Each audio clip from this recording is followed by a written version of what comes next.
Walden. Chapter 16. After a still night I awoke with the impression that some question had been put to me, which I had been endeavouring in vain to answer in my sleep, as what, how, when, where. But there was dawning nature, in whom all creatures live, looking in at my broad windows, with serene and satisfied face and no question on her lips. I awoke to an answered question, to nature and daylight, the snow lying deep on the earth dotted with young pines, and the very slope of the hill on which my house is placed seemed to say, "Forward." Nature puts no question and answers none which we mortals ask. She has long ago taken her resolution. O Prince, our eyes contemplate with admiration and transmit to the soul the wonderful and varied spectacle of this universe. The night veils without doubt a part of this glorious creation, but day comes to reveal to us this great work, which extends from earth even into the plains of the ether. Then to my morning work. First I take an axe and pail and go in search of water, if that be not a dream. After a cold and snowy night, it needed a divining rod to find it.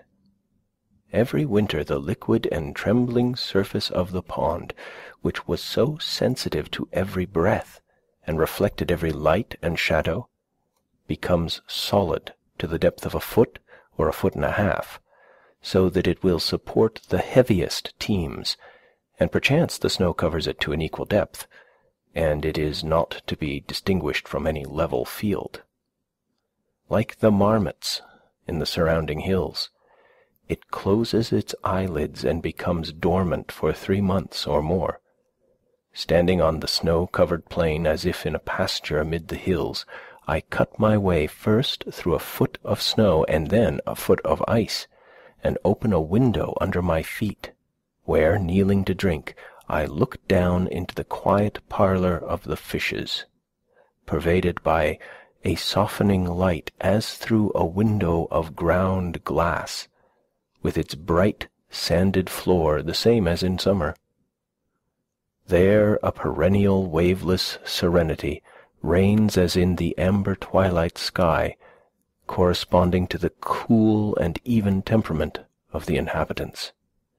Heaven is under our feet as well as over our heads.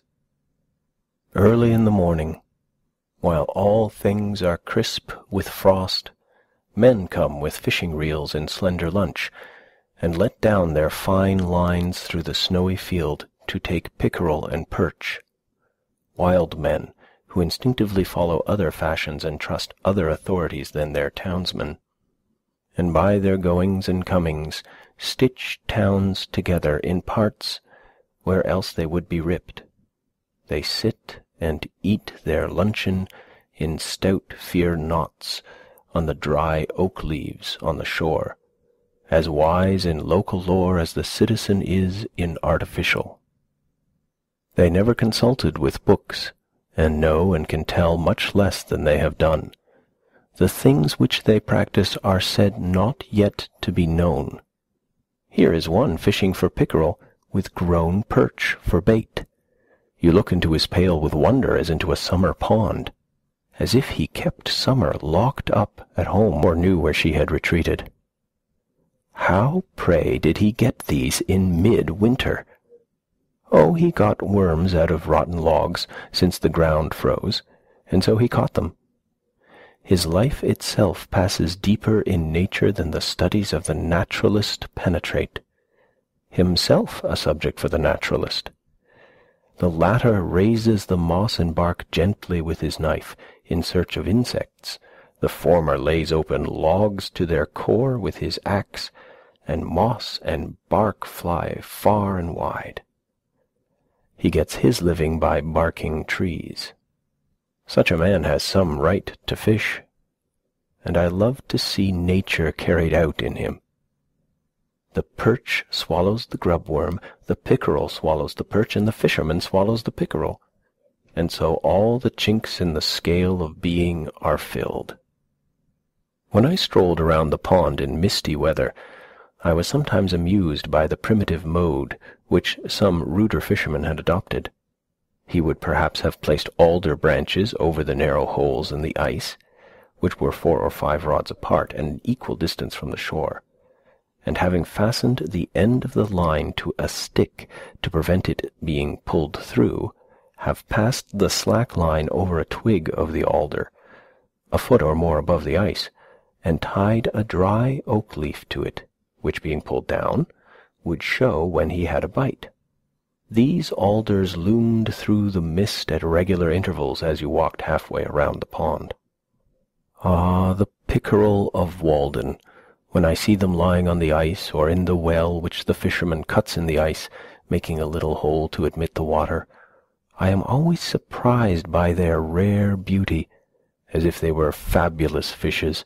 They are so foreign to the streets, even to the woods, foreign as Arabia to our Concord life. They possess a quite dazzling and transcendent beauty, which separates them by a wide interval from the cadaverous cod and haddock whose fame is trumpeted in our streets. They are not green like the pines, nor gray like the stones, nor blue like the sky, but they have, to my eyes, if possible, yet rarer colors, like flowers and precious stones, as if they were the pearls, the animalized nuclei or crystals of the Walden water. They, of course, are Walden all over and all through, are themselves small Waldens in the animal kingdom, Waldenses. It is surprising that they are caught here, that in this deep and capacious spring, far beneath the rattling teams and chaises and tinkling sleighs that travel the Walden road, this great gold and emerald fish swims. I never chanced to see its kind in any market. It would be the cynosure of all eyes there. Easily, with a few convulsive quirks, they give up their watery ghosts, like a mortal translated before his time to the thin air of heaven. As I was desirous to recover the long-lost bottom of Walden Pond, I surveyed it carefully before the ice broke up, early in '46, with compass and chain and sounding line. There have been many stories told about the bottom, or rather no bottom, of this pond, which certainly had no foundation for themselves. It is remarkable how long men will believe in the bottomlessness of a pond without taking the trouble to sound it. I have visited 2 such bottomless ponds in one walk in this neighborhood. Many have believed that Walden reached quite through to the other side of the globe. Some who have lain flat on the ice for a long time, looking down through the elusive medium, perchance with watery eyes into the bargain, and driven to hasty conclusions by the fear of catching cold in their breasts, have seen vast holes into which a load of hay might be driven, if there were anybody to drive it, the undoubted source of the Styx and entrance to the infernal regions from these parts. Others have gone down from the village with a 56 and a wagon-load of inch rope, but yet have failed to find any bottom. For, while the 56 was resting by the way, they were paying out the rope in the vain attempt to fathom their truly immeasurable capacity for marvelousness. But I can assure my readers that Walden has a reasonably tight bottom at a not unreasonable, though at an unusual depth. I fathomed it easily with a cod line and a stone, weighing about 1.5 pounds, and could tell accurately when the stone left the bottom, by having to pull so much harder before the water got underneath to help me. The greatest depth was exactly 102 feet, to which may be added the 5 feet which it has risen since, making 107. This is a remarkable depth for so small an area, yet not an inch of it can be spared by the imagination. What if all ponds were shallow? Would it not react on the minds of men? I am thankful that this pond was made deep and pure for a symbol. While men believe in the infinite, some ponds will be thought to be bottomless. A factory owner, hearing what depth I had found, thought that it could not be true, for judging from his acquaintance with dams, sand would not lie at so steep an angle.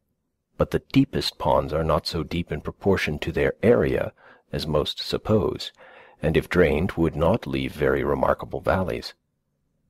They are not like cups between the hills, for this one, which is so unusually deep for its area, appears in a vertical section through its center not deeper than a shallow plate. Most ponds, emptied, would leave a meadow no more hollow than we frequently see.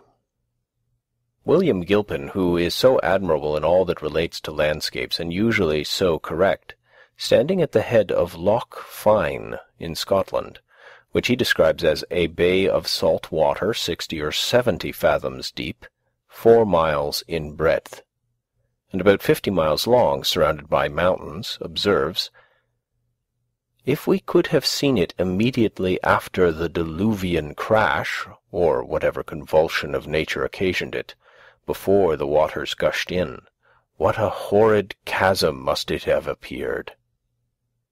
So high as heaved the tumid hills, so low down sunk a hollow bottom, broad and deep, capacious bed of waters." But if, using the shortest diameter of Loch Fyne, we apply these proportions to Walden, which, as we have seen, appears already in a vertical section only like a shallow plate, it will appear 4 times as shallow. So much for the increased horrors of the chasm of Loch Fyne when emptied. No doubt many a smiling valley with its stretching cornfields occupies exactly such a horrid chasm, from which the waters have receded, though it requires the insight and the farsight of the geologist to convince the unsuspecting inhabitant of this fact. Often an inquisitive eye may detect the shores of a primitive lake in the low horizon hills, and no subsequent elevation of the plain have been necessary to conceal their history. But it is easiest, as they who work on the highways know, to find the hollows by the puddles after a shower. The amount of it is, the imagination, give it the least license, dives deeper and soars higher than nature goes. So probably the depth of the ocean will be found to be very inconsiderable compared with its breadth. As I sounded through the ice, I could determine the shape of the bottom with greater accuracy than is possible in surveying harbors which do not freeze over, and I was surprised at its general regularity. In the deepest part there are several acres more level than almost any field which is exposed to the sun, wind, and plough. In one instance, on a line arbitrarily chosen, the depth did not vary more than 1 foot in 30 rods, and generally, near the middle, I could calculate the variation for each 100 feet in any direction beforehand within 3 or 4 inches. Some are accustomed to speak of the deep and dangerous holes even in quiet sandy ponds like this, but the effect of water under these circumstances is to level all inequalities. The regularity of the bottom and its conformity to the shores and the range of the neighboring hills were so perfect that a distant promontory betrayed itself in the soundings, quite across the pond, and its direction could be determined by observing the opposite shore. Cape becomes bar, and plain shoal, and valley and gorge, deep water and channel. When I had mapped the pond by the scale of 10 rods to an inch, and put down the soundings, more than 100 in all, I observed this remarkable coincidence. Having noticed that the number indicating the greatest depth was apparently in the center of the map, I laid a rule on the map lengthwise and then breadthwise, and found to my surprise, that the line of greatest length intersected the line of greatest breadth exactly at the point of greatest depth. Notwithstanding that the middle is so nearly level, the outline of the pond far from regular, and the extreme length and breadth were got by measuring into the coves. And I said to myself, who knows but this hint would conduct to the deepest part of the ocean as well as of a pond or puddle? Is not this the rule also for the height of mountains, regarded as the opposite of valleys? We know that a hill is not highest at its narrowest part. Of 5 coves, 3, or all which had been sounded, were observed to have a bar quite across their mouths and deeper water within, so that the bay tended to be an expansion of water within the land not only horizontally but vertically, and to form a basin or independent pond, the direction of the 2 capes showing the course of the bar. Every harbour on the sea-coast also has its bar at its entrance. In proportion as the mouth of the cove was wider compared with its length, the water over the bar was deeper compared with that in the basin. Given, then, the length and breadth of the cove and the character of the surrounding shore, and you have almost elements enough to make out a formula for all cases. In order to see how nearly I could guess, with this experience, at the deepest point in a pond, by observing the outlines of a surface and the character of its shores alone, I made a plan of White Pond, which contains about 41 acres, and, like this, has no island in it, nor any visible inlet or outlet. And as the line of greatest breadth fell very near the line of least breadth, where 2 opposite capes approached each other and 2 opposite bays receded, I ventured to mark a point a short distance from the latter line, but still on the line of greatest length, as the deepest. The deepest part was found to be within 100 feet of this, still farther in the direction to which I had inclined, and was only 1 foot deeper, namely 60 feet. Of course, a stream running through or an island in the pond would make the problem much more complicated. If we knew all the laws of nature, we should need only one fact, or the description of one actual phenomenon, to infer all the particular results at that point. Now we know only a few laws, and our result is vitiated, not, of course, by any confusion or irregularity in nature, but by our ignorance of essential elements in the calculation. Our notions of law and harmony are commonly confined to those instances which we detect, but the harmony which results from a far greater number of seemingly conflicting but really concurring laws, which we have not detected, is still more wonderful. The particular laws are as our points of view. As to the traveller, a mountain outline varies with each step, and it has an infinite number of profiles, though absolutely but one form. Even when cleft or bored through, it is not comprehended in its entireness. What I have observed of the pond is no less true in ethics. It is the law of average. Such a rule of the 2 diameters not only guides us toward the sun in the system and the heart in man, but draws lines through the length and breadth of the aggregate of a man's particular daily behaviors and waves of life into his coves and inlets, and where they intersect will be the height or depth of his character. Perhaps we need only to know how his shores trend and his adjacent country or circumstances to infer his depth and concealed bottom. If he is surrounded by mountainous circumstances, an Achillean shore whose peaks overshadow and are reflected in his bosom, they suggest a corresponding depth in him. But a low and smooth shore proves him shallow on that side. In our bodies, a bold projecting brow falls off to and indicates a corresponding depth of thought. Also, there is a bar across the entrance of our every cove, or particular inclination. Each is our harbour for a season, in which we are detained and partially landlocked. These inclinations are not whimsical usually, but their form, size, and direction are determined by the promontories of the shore, the ancient axes of elevation.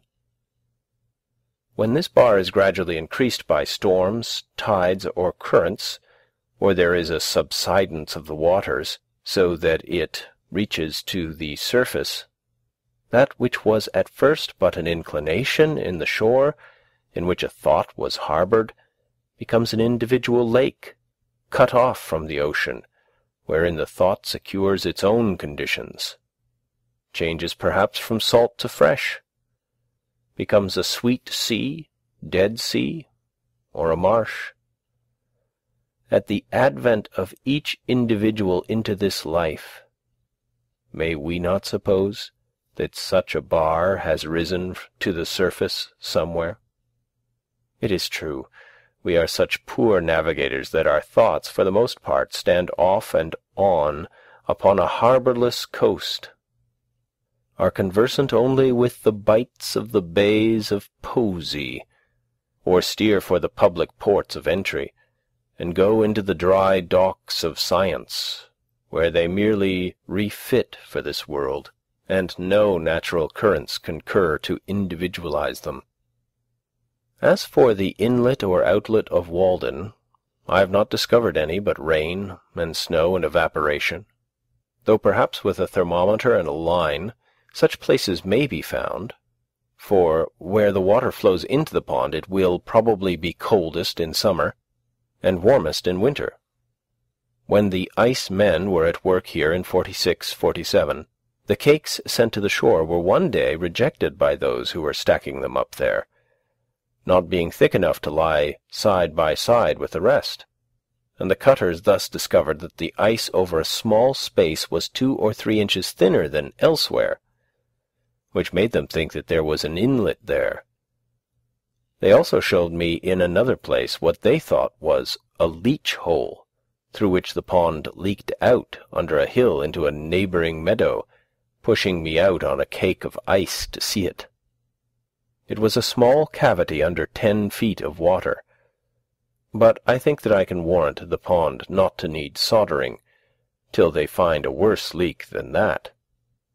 One has suggested that if such a leach hole should be found, its connection with the meadow, if any existed, might be proved by conveying some coloured powder or sawdust to the mouth of the hole, and then putting a strainer over the spring in the meadow, which would catch some of the particles carried through by the current.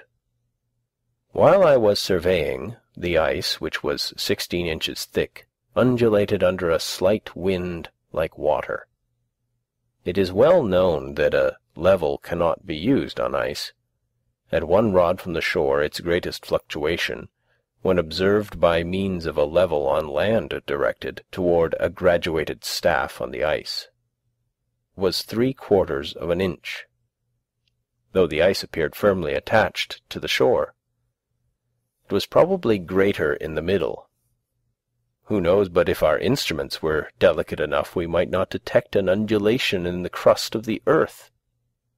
When 2 legs of my level were on the shore and the third on the ice, and the sights were directed over the latter, a rise or fall of the ice of an almost infinitesimal amount made a difference of several feet on a tree across the pond. When I began to cut holes for sounding, there were 3 or 4 inches of water on the ice under a deep snow which had sunk it thus far, but the water began immediately to run into these holes, and continued to run for 2 days in deep streams, which wore away the ice on every side, and contributed essentially, if not mainly, to dry the surface of the pond, for as the water ran in, it raised and floated the ice. This was somewhat like cutting a hole in the bottom of a ship to let the water out. When such holes freeze, and a rain succeeds, and finally a new freezing forms a fresh, smooth ice over all, it is beautifully mottled internally by dark figures, shaped somewhat like a spider's web, what you may call ice rosettes, produced by the channels worn by the water flowing from all sides to a centre. Sometimes also, when the ice was covered with shallow puddles, I saw a double shadow of myself, one standing on the head of the other, one on the ice, the other on the trees or hillside. While yet it is cold January, and snow and ice are thick and solid, the prudent landlord comes from the village to get ice to cool his summer drink. Impressively, even pathetically wise to foresee the heat and thirst of July now in January, wearing a thick coat and mittens, when so many things are not provided for. It may be that he lays up no treasures in this world which will cool his summer drink in the next. He cuts and saws the solid pool, unroofs the house of the fishes, and carts off their very element and air, held fast by chains and stakes like corded wood, through the favouring winter air to wintry cellars, to underlie the summer there. It looks like solidified azure, as far off it is drawn through the streets. These ice-cutters are a merry race, full of jest and sport, and when I went among them they were wont to invite me to saw pit-fashion with them, I standing underneath. In the winter of 46-47, there came 100 men of Hyperborean extraction swooping down on to our pond one morning, with many carloads of ungainly-looking farming tools, sleds, ploughs, drill barrows, turf knives, spades, saws, rakes, and each man was armed with a double-pointed pike-staff, such as is not described in the New England farmer or the cultivator. I did not know whether they had come to sow a crop of winter rye, or some other kind of grain recently introduced from Iceland. As I saw no manure, I judged that they meant to skim the land, as I had done, thinking the soil was deep and had lain fallow long enough. They said that a gentleman farmer who was behind the scenes wanted to double his money, which, as I understood, amounted to $500,000 already. But in order to cover each one of his dollars with another, he took off the only coat, aye, the skin itself, of Walden Pond, in the midst of a hard winter. They went to work at once, ploughing, barrowing, rolling, furrowing, in admirable order, as if they were bent on making this a model farm. But when I was looking sharp to see what kind of seed they dropped into the furrow, a gang of fellows by my side suddenly began to hook up the virgin mould itself, with a peculiar jerk, clean down to the sand, or rather the water, for it was a very springy soil, indeed all the terra firma there was, and haul it away on sleds. And then I guessed that they must be cutting peat in a bog. So they came and went every day, with a peculiar shriek from the locomotive, from and to some point of the polar regions, as it seemed to me, like a flock of Arctic snowbirds. But sometimes Squaw Walden had her revenge, and a hired man walking behind his team slipped through a crack in the ground down toward Tartarus, and he who was so brave before suddenly became but the 9th part of a man, almost gave up his animal heat, and was glad to take refuge in my house, and acknowledged that there was some virtue in a stove, or sometimes the frozen soil took a piece of steel out of a ploughshare, or a plough got set in the furrow and had to be cut out. To speak literally, 100 Irishmen with Yankee overseers came from Cambridge every day to get out the ice, They divided it into cakes by methods too well known to require description, and these, being sledded to the shore, were rapidly hauled off onto an ice platform, and raised by grappling irons and block and tackle, worked by horses onto a stack, as surely as so many barrels of flour, and there placed evenly side by side and row upon row, as if they formed a solid base of an obelisk designed to pierce the clouds. They told me that in a good day they could get out 1,000 tons, which was the yield of about 1 acre. Deep ruts and cradle-holes were worn in the ice, as on terra firma, by the passage of the sleds over the same track, and the horses invariably ate their oats out of cakes of ice, hollowed out like buckets. They stacked up the cakes thus in the open air in a pile 35 feet high on one side and 6 or 7 rods square, putting hay between the outside layers to exclude the air. For when the wind, though never so cold, finds a passage through, it will wear large cavities, leaving slight supports or studs only here and there, and finally topple it down. At first it looked like a vast blue fort or Valhalla, but when they began to tuck the coarse meadow hay into the crevices, and this became covered with rime and icicles, it looked like a venerable moss-grown and hoary ruin, built of azure-tinted marble, the abode of Winter, that old man we see in the almanac, his shanty, as if he had a design to estivate with us. They calculated that not 25% of this would reach its destination, and that 2 or 3% would be wasted in the cars. However, a still greater part of this heap had a different destiny from what was intended. For, either because the ice was found not to keep so well as was expected, containing more air than usual, or for some other reason, it never got to market.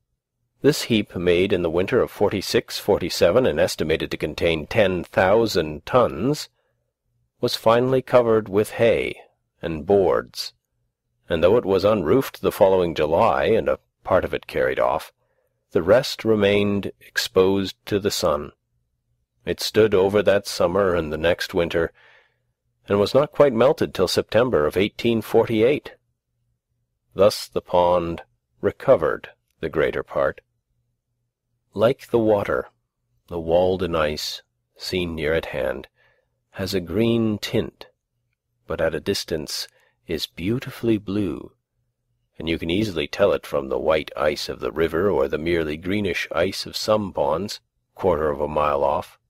Sometimes one of these great cakes slips from the iceman's sled into the village street, and lies there for a week like a great emerald, an object of interest to all passers. I have noticed that a portion of Walden which in the state of water was green will often, when frozen, appear from the same point of view blue. So the hollows about this pond will, sometimes in the winter, be filled with a greenish water somewhat like its own, but the next day will be frozen blue. Perhaps the blue color of water and ice is due to the light and air they contain, and the most transparent is the bluest. Ice is an interesting subject for contemplation. They told me that they had some ice houses at Fresh Pond 5 years old, which was as good as ever. Why is it that a bucket of water soon becomes putrid, but frozen remains sweet forever? It is commonly said that this is the difference between the affections and the intellect. Thus for 16 days I saw from my window 100 men at work like busy husbandmen, with teams and horses and apparently all the implements of farming. Such a picture as we see on the first page of the almanac, and as often as I looked out I was reminded of the fable of the lark and the reapers, or the parable of the sower, and the like. And now they are all gone, and in 30 days more, probably, I shall look from the same window on the pure sea-green Walden water there, reflecting the clouds and the trees, and sending up its evaporations in solitude, and no traces will appear that a man has ever stood there. Perhaps I shall hear a solitary loon laugh as he dives and plumes himself, or shall see a lonely fisher in his boat, like a floating leaf, beholding his form reflected in the waves, where lately 100 men securely laboured. Thus it appears that the sweltering inhabitants of Charleston, and New Orleans, of Madras and Bombay and Calcutta, drink at my well. In the morning I bathe my intellect in the stupendous and cosmogonal philosophy of the Bhagavad Gita, since whose composition years of the gods have elapsed, and in comparison with which our modern world and its literature seem puny and trivial, and I doubt if that philosophy is not to be referred to a previous state of existence. So remote is its sublimity from our conceptions. I lay down the book and go to my well for water, and lo, there I meet the servant of the Brahmin, priest of Brahma and Vishnu and Indra, who still sits in his temple on the Ganges, reading the Vedas, or dwells at the root of a tree with his crust and water jug. I meet his servant come to draw water for his master, and our buckets, as it were, grate together in the same well. The pure Walden water is mingled with the sacred water of the Ganges.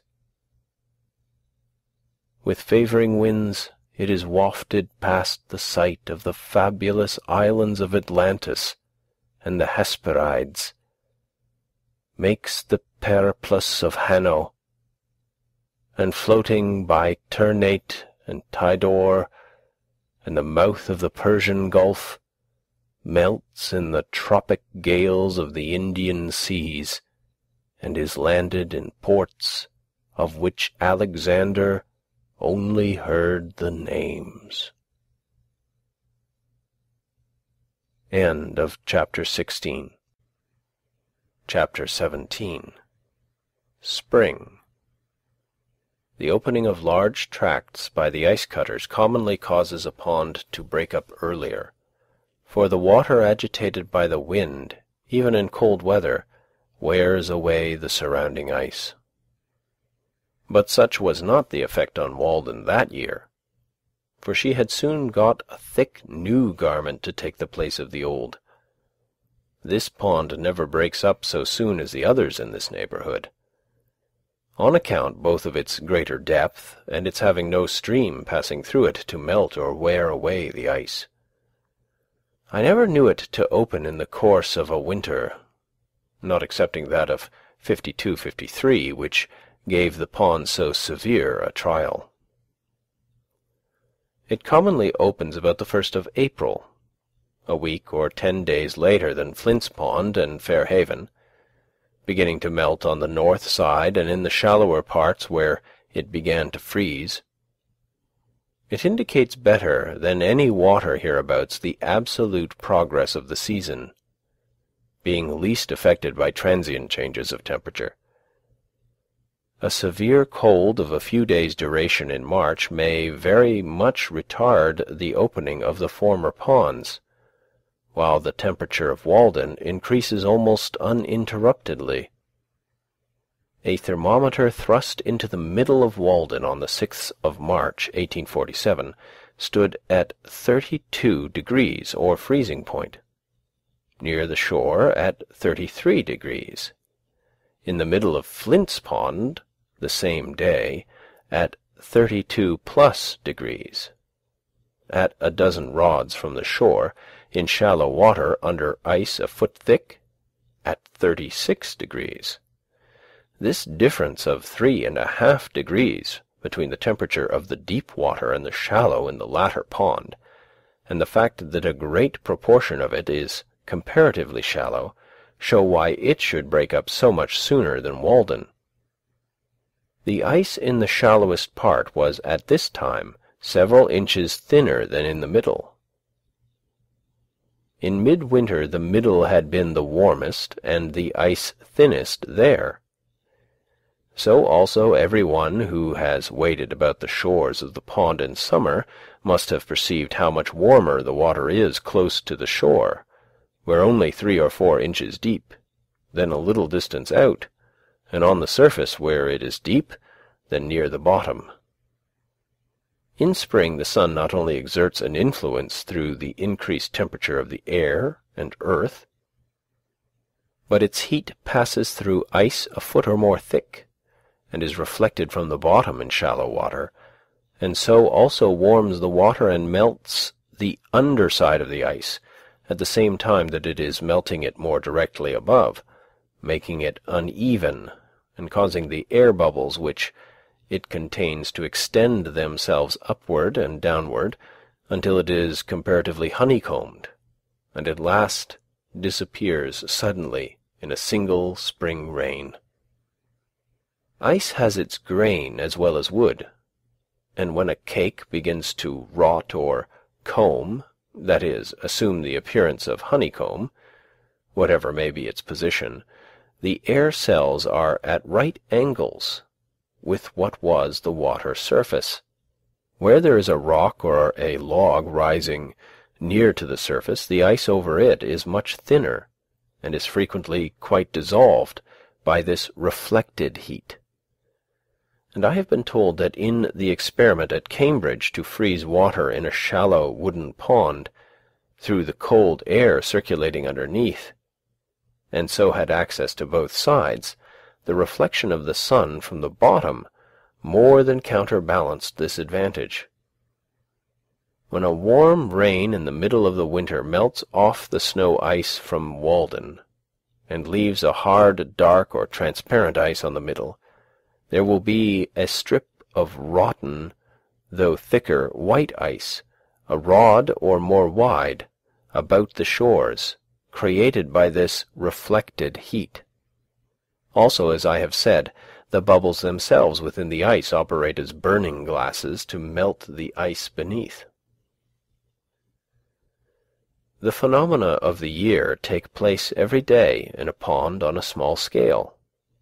Every morning, generally speaking, the shallow water is being warmed more rapidly than the deep, though it may not be made so warm after all, and every evening it is being cooled more rapidly until the morning.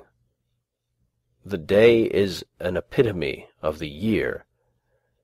The night is the winter, the morning and evening are the spring and fall, and the noon is the summer. The cracking and booming of the ice indicate a change of temperature. One pleasant morning after a cold night, February 24th, 1850, having gone to Flint's Pond to spend the day, I noticed with surprise that when I struck the ice with the head of my axe, it resounded like a gong for many rods around, or as if I had struck on a tight drumhead. The pond began to boom about an hour after sunrise, when it felt the influence of the sun's rays slanted upon it from over the hills. It stretched itself and yawned like a waking man with a gradually increasing tumult, which was kept up 3 or 4 hours. It took a short siesta at noon, and boomed once more toward night, as the sun was withdrawing its influence. In the right stage of the weather, a pond fires its evening gun with great regularity. But in the middle of the day, being full of cracks, and the air also being less elastic, it had completely lost its resonance, and probably fishes and muskrats could not then have been stunned by a blow on it. The fishermen say that the thundering of the pond scares the fishes and prevents their biting. The pond does not thunder every evening, and I cannot tell surely when to expect its thundering. But though I may perceive no difference in the weather, it does. Who would have suspected so large and cold and thick-skinned a thing to be so sensitive? Yet it has its law, to which it thunders obedience when it should, as surely as the buds expand in the spring. The earth is all alive, and covered with papillae. The largest pond is as sensitive to atmospheric changes as the globule of mercury in its tube. One attraction in coming to the woods to live was that I should have leisure and opportunity to see the spring come in. The ice in the pond at length begins to be honeycombed, and I can set my heel in it as I walk. Fogs and rains and warmer suns are gradually melting the snow. The days have grown sensibly longer, and I see how I shall get through the winter without adding to my woodpile, for large fires are no longer necessary. I am on the alert for the first signs of spring, to hear the chance note of some arriving bird, or the striped squirrel's chirp, for his stores must be now nearly exhausted, or see the woodchuck venture out of his winter quarters. On the 13th of March, after I had heard the bluebird, song sparrow, and redwing, the ice was still nearly a foot thick. As the weather grew warmer, it was not sensibly worn away by the water, nor broken up and floated off as in rivers, but though it was completely melted for half a rod in width about the shore, the middle was merely honeycombed and saturated with water, so that you could put your foot through it when 6 inches thick. But by the next day evening, perhaps, after a warm rain followed by fog, it would have wholly disappeared, all gone off with the fog, spirited away. One year I went across the middle only 5 days before it disappeared entirely. In 1845, Walden was first comparatively open on the 1st of April. In 46, the 25th of March. In 47, the 8th of April. In 51, the 28th of March. In 52, the 18th of April. In 53, the 23rd of March. In 54, about the 7th of April. Every incident connected with the breaking up of the rivers and ponds and the settling of the weather is particularly interesting to us who live in a climate of so great extremes. When the warmer days come, they who dwell near the river hear the ice crack at night with a startling whoop as loud as artillery, as if its icy fetters were rent from end to end, and within a few days see it rapidly going out. So the alligator comes out of the mud with quakings of the earth. One old man, who has been a close observer of nature, and seems as thoroughly wise in regard to all her operations as if she had been put upon the stocks when he was a boy, he had helped to lay her keel, who has come to his growth and can hardly acquire more of natural lore, if he should live to the age of Methuselah, told me, and I was surprised to hear him express wonder at any of nature's operations, for I thought that there were no secrets between them, that one spring day he took his gun and boat, and thought that he would have a little sport with the ducks. There was ice still on the meadows, but it was all gone out of the river, and he dropped down without obstruction from Sudbury, where he lived, to Fairhaven Pond, which he found unexpectedly covered for the most part with a firm field of ice. It was a warm day, and he was surprised to see so great a body of ice remaining. Not seeing any ducks, he hid his boat on the north or back side of an island in the pond, and then concealed himself in the bushes on the south side, to await them.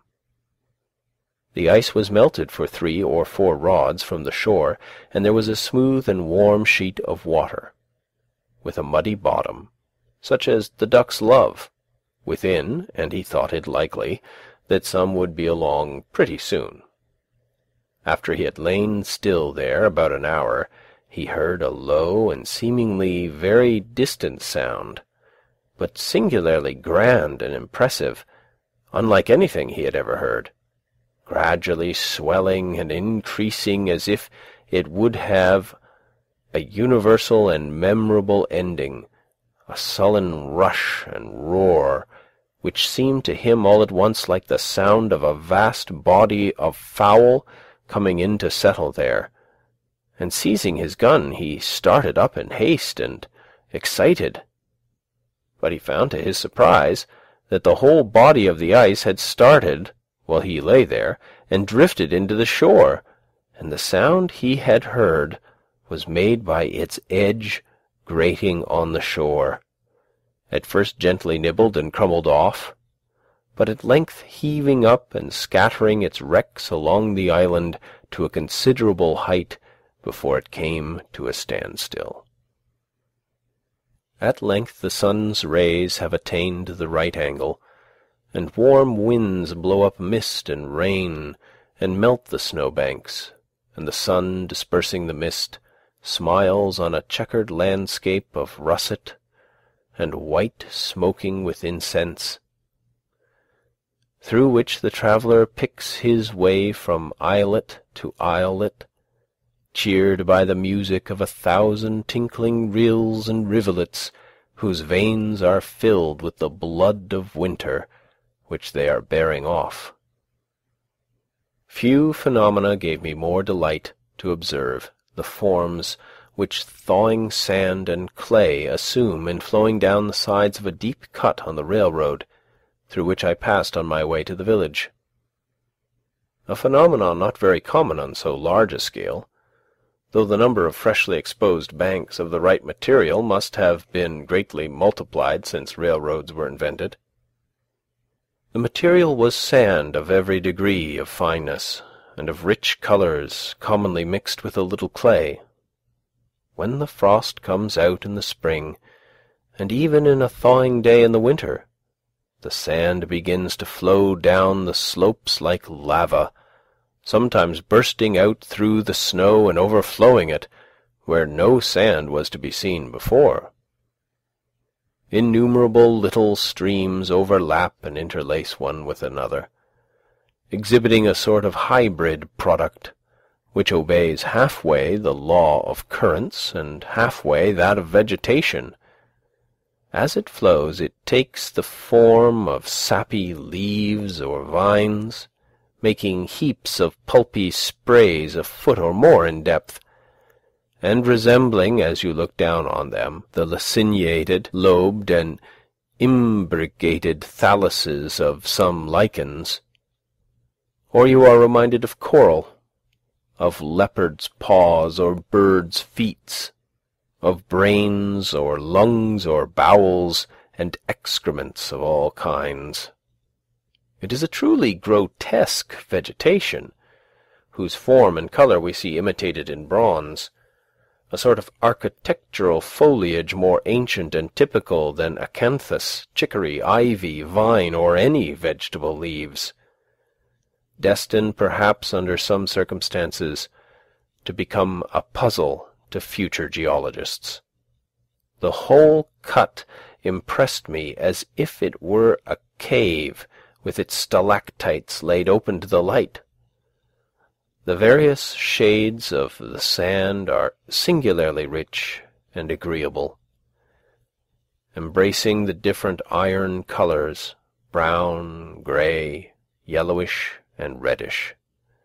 When the flowing mass reaches the drain at the foot of the bank, it spreads out flatter into strands, the separate streams losing their semi-cylindrical form, and gradually becoming more flat and broad, running together as they are more moist, till they form an almost flat sand, still variously beautifully shaded, but in which you can trace the original forms of vegetation, till at length, in the water itself, they are converted into banks, like those formed off the mouths of rivers, and the forms of vegetation are lost in the ripple marks on the bottom.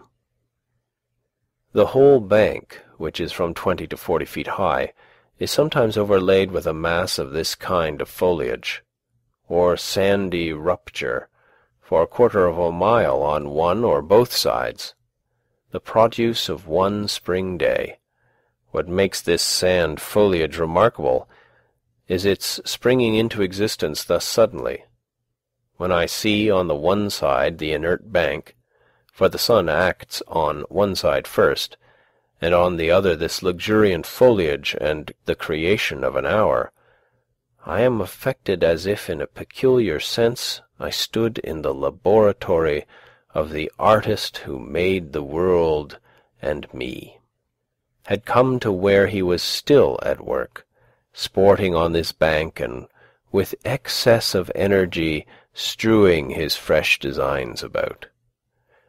I feel as if I were nearer to the vitals of the globe, for this sandy overflow is something such a foliaceous mass as the vitals of the animal body. You find thus in the very sands an anticipation of the vegetable leaf. No wonder that the earth expresses itself outwardly in leaves. It so labours the idea inwardly. The atoms have already learned this law, and are pregnant by it. The overhanging leaf sees here its prototype. Internally, whether in the globe or animal body, it is a moist, thick lobe, a word especially applicable to the liver and lungs and the leaves of fat. Genai, labor, lapsus, to flow or slip downward, a lapsing. Gaius, globus, lobe, globe, also lap, flap, and other words. Externally a dry, thin leaf, even as the F and V are a pressed and dried B. The radicals of lobe are lb, the soft mass of the B, single-lobed or B double-lobed, with the liquid L behind it, pressing it forward. In globe, glb, the guttural g adds to the meaning the capacity of the throat. The feathers and wings of birds are still drier and thinner leaves. Thus also you pass from the lumpish grub in the earth to the airy and fluttering butterfly. The very globe continually transcends and translates itself, and becomes winged in its orbit.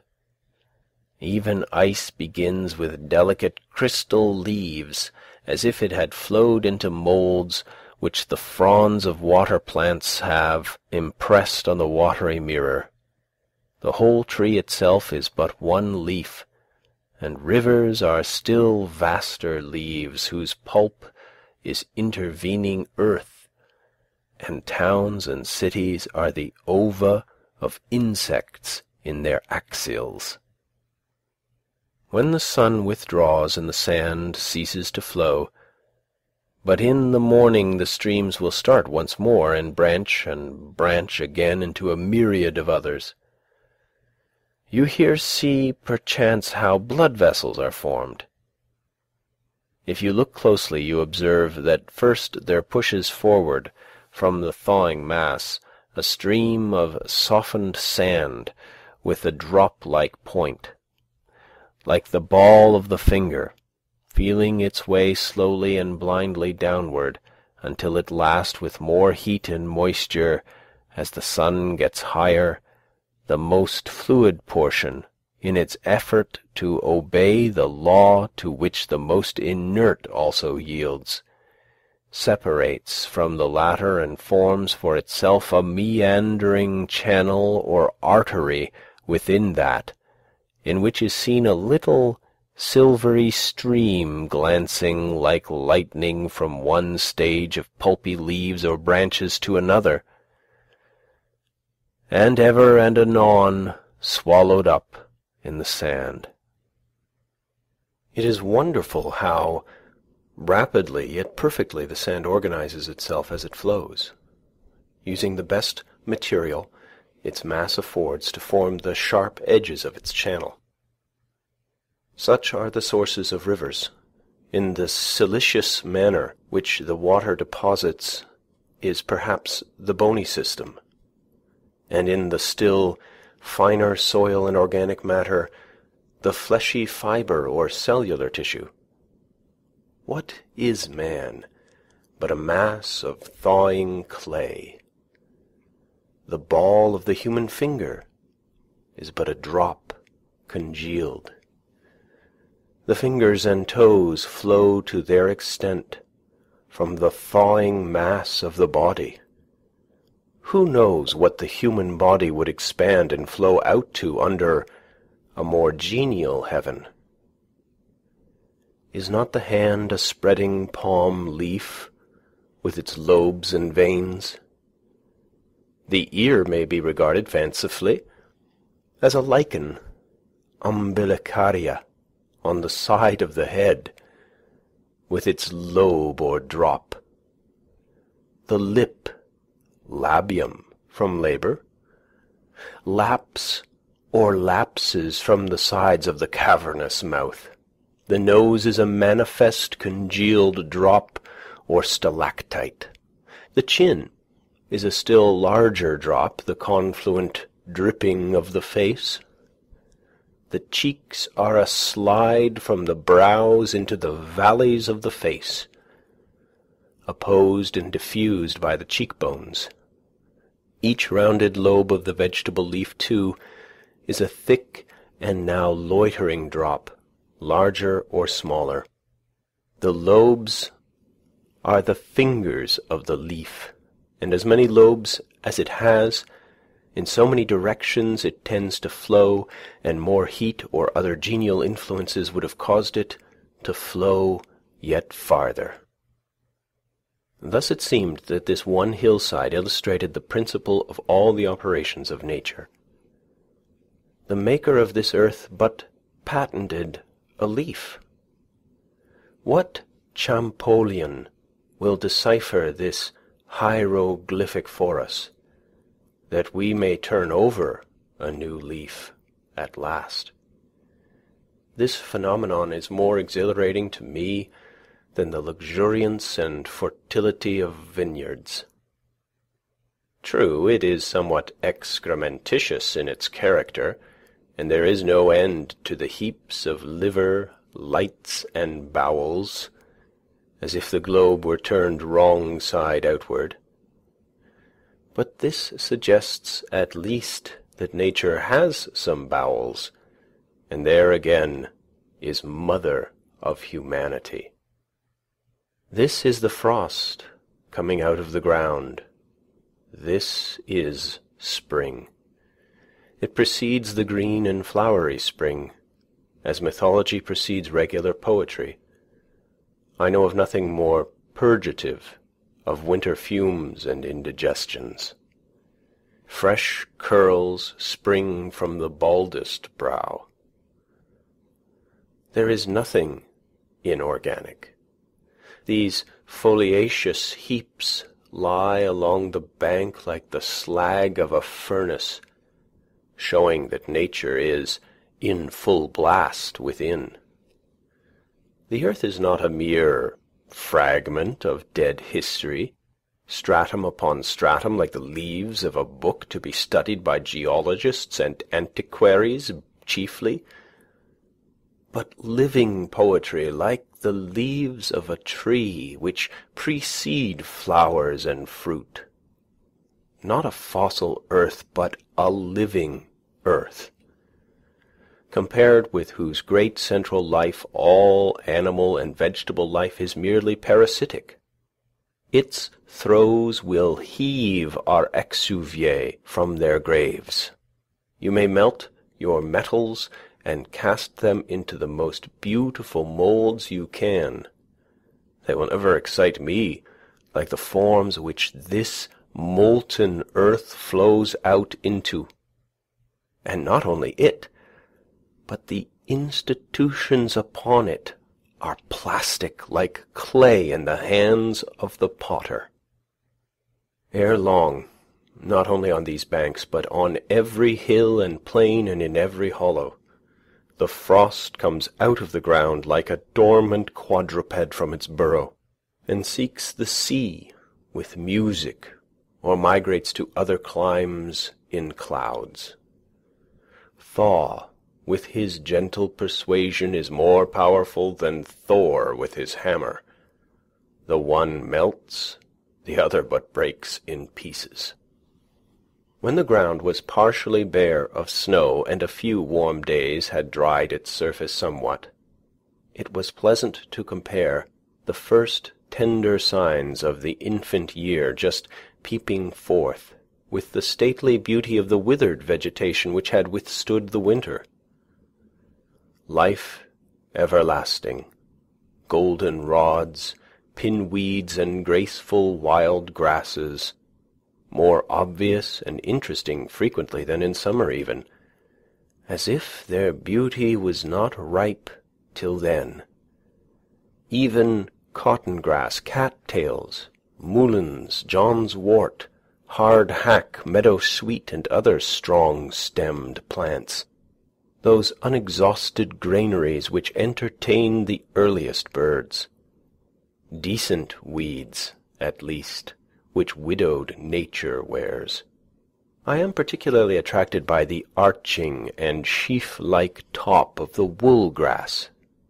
It brings back the summer to our winter memories, and is among the forms which art loves to copy, and which in the vegetable kingdom have the same relation to types already in the mind of man that astronomy has. It is an antique style, older than Greek or Egyptian. Many of the phenomena of winter are suggestive of an inexpressible tenderness and fragile delicacy. We are accustomed to hear this king described as a rude and boisterous tyrant, but with the gentleness of a lover he adorns the tresses of summer. At the approach of spring, the red squirrels got under my house, 2 at a time, directly under my feet as I sat reading or writing, and kept up the queerest chuckling and chirruping and vocal pirouetting and gurgling sounds that ever were heard. And when I stamped, they only chirruped the louder, as if past all fear and respect in their mad pranks, defying humanity to stop them. "No, you don't! Chickadee, chickadee!" They were wholly deaf to my arguments, or failed to perceive their force, and fell into a strain of invective that was irresistible. The first sparrow of spring. The year beginning with younger hope than ever. The faint silvery warblings heard over the partially bare and moist fields from the bluebird, the song sparrow and the redwing, as if the last flakes of winter tinkled as they fell. What at such a time are histories, chronologies, traditions, and all written revelations? The brooks sing carols and glees to the spring. The marsh hawk, sailing low over the meadow, is already seeking the first slimy life that awakes. The sinking sound of melting snow is heard in all dells, and the ice dissolves apace in the ponds. The grass flames up on the hillsides like a spring fire. E primitus oritur herba imbribus primoribus evocata. As if the earth sent forth an inward heat to greet the returning sun. Not yellow, but green is the color of its flame, the symbol of perpetual youth, the grass blade, like a long green ribbon, streams from the sod into the summer, checked indeed by the frost, but anon pushing on again, lifting its spear of last year's hay with the fresh life below. It grows as steadily as the rill oozes out of the ground. It is almost identical with that, for in the growing days of June, when the rills are dry, the grass blades are their channels, and from year to year the herds drink at this perennial green stream, and the mower draws from it betimes their winter supply. So our human life but dies down to its root, and still puts forth its green blade to eternity. Walden is melting apace. There is a canal 2 rods wide along the northerly and westerly sides, and wider still at the east end. A great field of ice has cracked off from the main body. I hear a song sparrow singing from the bushes on the shore.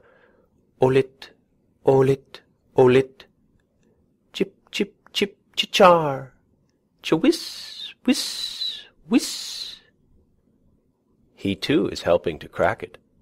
How handsome the great sweeping curves in the edge of the ice, answering somewhat to those of the shore, but more regular.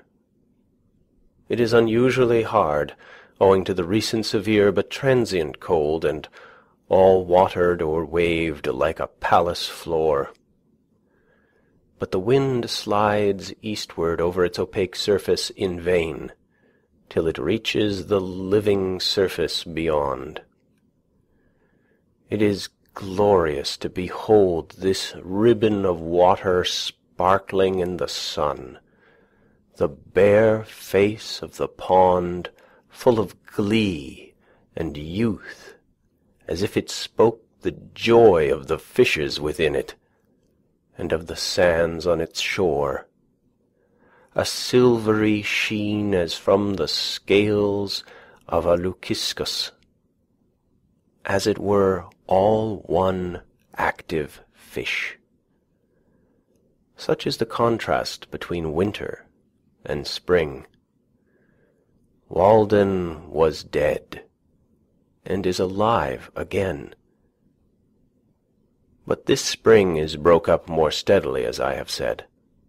The change from storm and winter to serene and mild weather, from dark and sluggish hours to bright and elastic ones, is a memorable crisis which all things proclaim. It is seemingly instantaneous at last. Suddenly an influx of light filled my house, though the evening was at hand, and the clouds of winter still overhung it, and the eaves were dripping with sleety rain. I looked out the window, and, lo, where yesterday was cold grey ice, there lay the transparent pond, already calm and full of hopes as in a summer evening, reflecting a summer evening sky in its bosom, though none was visible overhead, as if it had intelligence with some remote horizon. I heard a robin in the distance, the first I had heard for many 1,000 years, methought. The same sweet and powerful song as of yore. Oh, the evening robin, at the end of a New England summer day. If I could ever find the twig he sits upon, I mean the twig. This at last is not the Turdus migratorius. The pitch pines and shrub oaks about my house, which had so long drooped, suddenly resumed their several characters, looked brighter, greener, and more erect and alive, as if effectually cleansed and restored by the rain. I knew that it would not rain any more. You may tell by looking at any twig of the forest, aye, at your very woodpile, whether its winter is past or not. As it grew darker, I was startled by the honking of geese, flying low over the woods like weary travellers getting in late from southern lakes, and indulging at last in unrestrained complaint and mutual consolation. Standing at my door, I could hear the rush of their wings, when, driving toward my house, they suddenly spied my light, and with hushed clamour wheeled and settled in the pond. So I came in and shut the door, and passed my first spring night in the woods.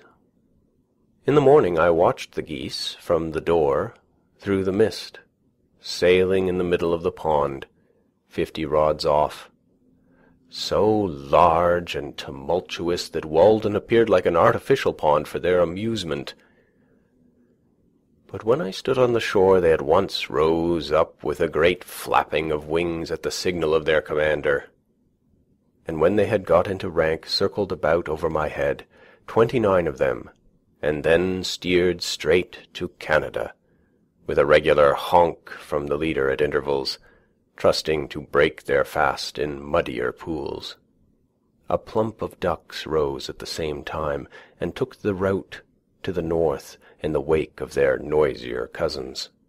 For a week I heard the circling, groping clangor of some solitary goose in the foggy mornings, seeking its companion, and still peopling the woods with the sound of a larger life than they could sustain. In April the pigeons were seen again flying express in small flocks, and in due time I heard the martins twittering over my clearing, though it had not seemed that the township contained so many that it could afford me any, and I fancied that they were peculiarly of the ancient race that dwelt in hollow trees ere white men came. In almost all climes the tortoise and the frog are among the precursors and heralds of this season, and birds fly with song and glancing plumage, and plants spring and bloom, and winds blow to correct this slight oscillation of the poles and preserve the equilibrium of nature. As every season seems best to us in its turn, so the coming of spring is like the creation of cosmos out of chaos, and the realization of the golden age. Iurus ad auroram nabatheque regna recessist, persidac e radis juga subdita matutinis. The east wind withdrew to Aurora and the Nabathean kingdom, and the Persian and the ridges placed under the morning rays. Man was born, whether the artificer of things, the origin of a better world, made him from the divine seed, or the earth, being recent and lately sundered from the high ether, retained some seeds of cognate heaven. A single gentle rain makes the grass many shades greener, so our prospects brighten on the influx of better thoughts. We should be blessed if we lived in the present always, and took advantage of every accident that befell us, like the grass which confesses the influence of the slightest dew that falls on it, and did not spend our time in atoning for the neglect of past opportunities, which we call doing our duty. We loiter in winter while it is already spring. In a pleasant spring morning all men's sins are forgiven. Such a day is a truce to vice. While such a sun holds out to burn, the vilest sinner may return. Through our own recovered innocence, we discern the innocence of our neighbours. You may have known your neighbour yesterday for a thief, a drunkard, or a sensualist, and merely pitied or despised him, and despaired of the world. But the sun shines bright and warm this first spring morning, recreating the world, and you meet him at some serene work, and see how it is exhausted and debauched veins expand with still joy and bless the new day. Feel the spring influence with the innocence of infancy, and all his faults are forgotten. There is not only an atmosphere of goodwill about him, but even a savour of holiness groping for expression, blindly and ineffectually perhaps, like a newborn instinct. And for a short hour the south hillside echoes to no vulgar jest. You see some innocent fair shoots preparing to burst from his gnarled rind and try another year's life, tender and fresh as the youngest plant. Even he has entered into the joy of his Lord. Why the jailer does not leave open his prison doors, why the judge does not dismiss his case, why the preacher does not dismiss his congregation, it is because they do not obey the hint which God gives them, nor accept the pardon which he freely offers to all. A return to goodness produced each day, in the tranquil and beneficent breath of the morning, causes that in respect to the love of virtue and the hatred of vice, one approaches a little the primitive nature of man, as the sprouts of the forest which has been felled. In like manner, the evil which one does in the interval of a day prevents the germs of virtues which began to spring up again from developing themselves, and destroys them. After the germs of virtue have thus been prevented many times from developing themselves, then the beneficent breath of evening does not suffice to preserve them. As soon as the breath of evening does not suffice longer to preserve them, then the nature of man does not differ much from that of the brute. Men, seeing the nature of this man like that of a brute, think that he has never possessed the innate faculty of reason. Are those the true and natural sentiments of man? The golden age was first created, which without any avenger, spontaneously without law, cherished fidelity and rectitude. Punishment and fear were not, nor were threatening words read on suspended brass, nor did the suppliant crowd fear the words of their judge, but were safe without an avenger. Not yet the pine felled on its mountains had descended to the liquid waves that it might see a foreign world, and mortals knew no shores but their own. There was eternal spring, and placid zephyrs with warm blasts soothed the flowers born without seed. On the 29th of April, as I was fishing from the bank of the river near the 9-acre corner bridge, standing on the quaking grass and willow roots, where the muskrats lurk, I heard a singular rattling sound, somewhat like that of the sticks which boys play with their fingers. When looking up, I observed a very slight and graceful hawk, like a night-hawk, alternately soaring like a ripple and tumbling a rod or two over and over, showing the underside of its wings, which gleamed like a satin ribbon in the sun, or like the pearly inside of a shell. This sight reminded me of falconry, and what nobleness and poetry are associated with that sport.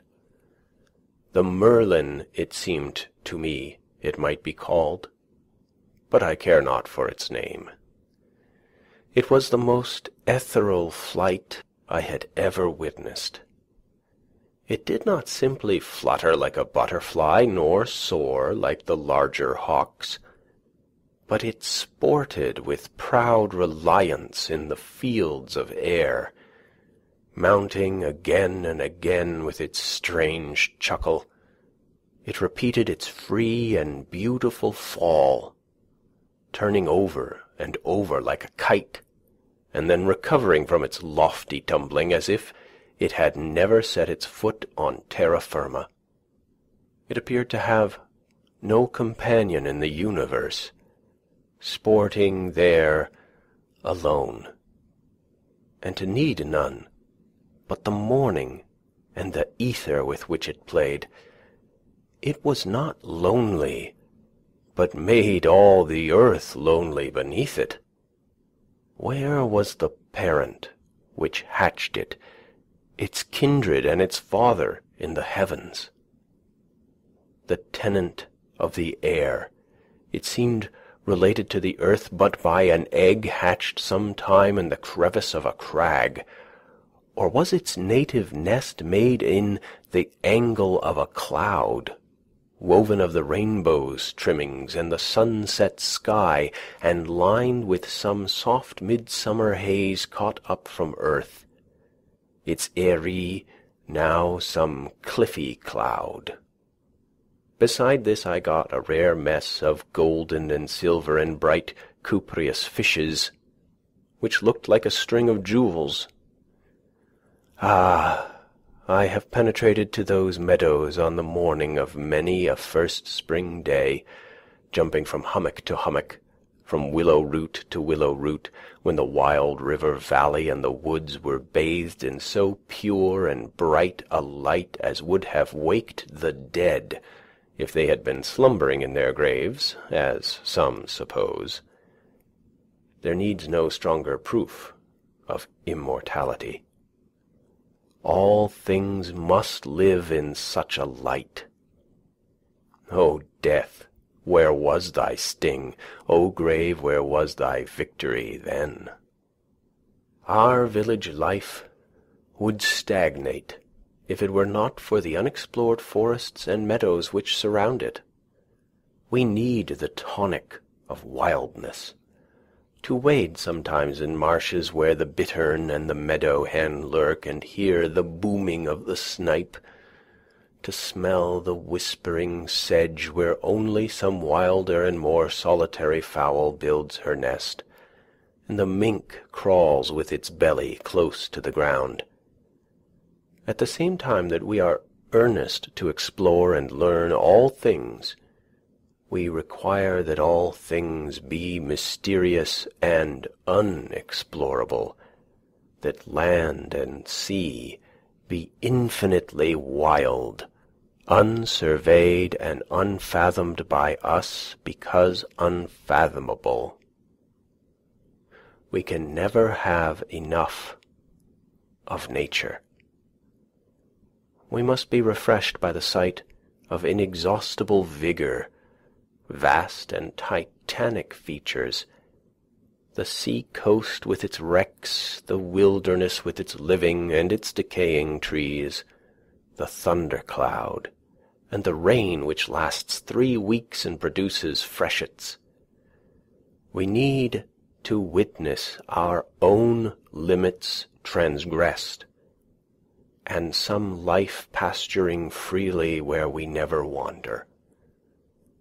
We are cheered when we observe the vulture feeding on the carrion which disgusts and disheartens us, and deriving health and strength from the repast. There was a dead horse in the hollow by the path to my house, which compelled me sometimes to go out of my way, especially in the night when the air was heavy. But the assurance it gave me of the strong appetite and inviolable health of nature was my compensation for this. I love to see that nature is so rife with life that myriads can be afforded to be sacrificed and suffered to prey on one another, that tender organizations can be so serenely squashed out of existence like pulp, tadpoles which herons gobble up, and tortoises and toads run over in the road, and that sometimes it has rained flesh and blood. With a liability to accident, we must see how little account is to be made of it. The impression made on a wise man is that of universal innocence. Poison is not poisonous after all, nor are any wounds fatal. Compassion is a very untenable ground. It must be expeditious. Its pleadings will not bear to be stereotyped. Early in May, the oaks, hickories, maples, and other trees, just putting out amidst the pine woods around the pond, imparted a brightness like sunshine to the landscape, especially in cloudy days, as if the sun were breaking through mists and shining faintly on the hillsides as here and there. On the 3rd or 4th of May I saw a loon in the pond, and during the first week of the month I heard the whippoorwill, the brown thrasher, the veery, the wood pewee, the chewink, and other birds. I had heard the wood thrush long before. The phoebe had already come once more and looked in at my door and window to see if my house was cavern-like enough for her, sustaining herself on humming wings with clinched talons, as if she held by the air, which she surveyed the premises. The sulphur-like pollen of the pitch-pine soon covered the ground, and the stones and rotten wood along the shore, so that you could have collected a barrelful. This is the sulphur showers we bear of. Even in Kalidas' drama of Sakuntala, we read of rills dyed yellow with the golden dust of the lotus. And so the seasons went rolling on into summer, as one rambles into higher and higher grass. Thus was my first year's life in the woods completed, and the second year was similar to it. I finally left Walden, September 6th, 1847. End of chapter 17.